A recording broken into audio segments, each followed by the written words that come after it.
very grateful for those readings tonight as well.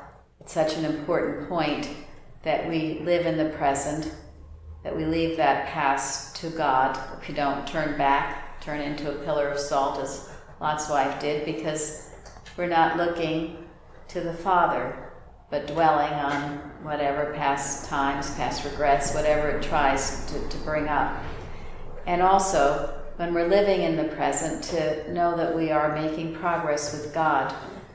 At one time in my life, I felt I wasn't making progress. I didn't seem to see any progress.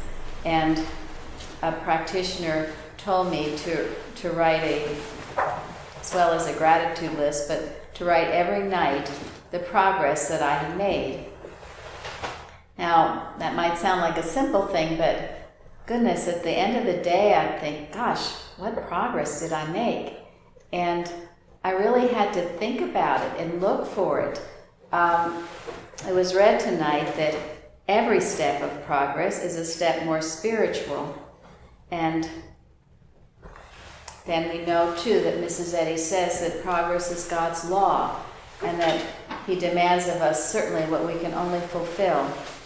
So I began to think more deeply about progress and realizing that every step, yes, it was. So if I was more loving to a person, if I was controlling, say, temper, if I was denying perhaps physical symptoms of illness, all these little things that maybe I wouldn't see as progress really were progress. And so faithfully each night I would keep this log, this journal, and write down my progress.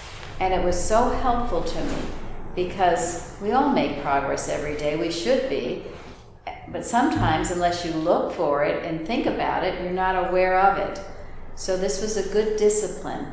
And often at night I go over my gratitude list and then I think about what progress, how have I become better in some way, more godlike, controlling my thought better, keeping every thought in captivity with the Christ. So I'm so grateful for that discipline and that dear practitioner. Certainly grateful. Those were beautiful readings tonight and such beautiful music and testimonies. Always a joy to be here.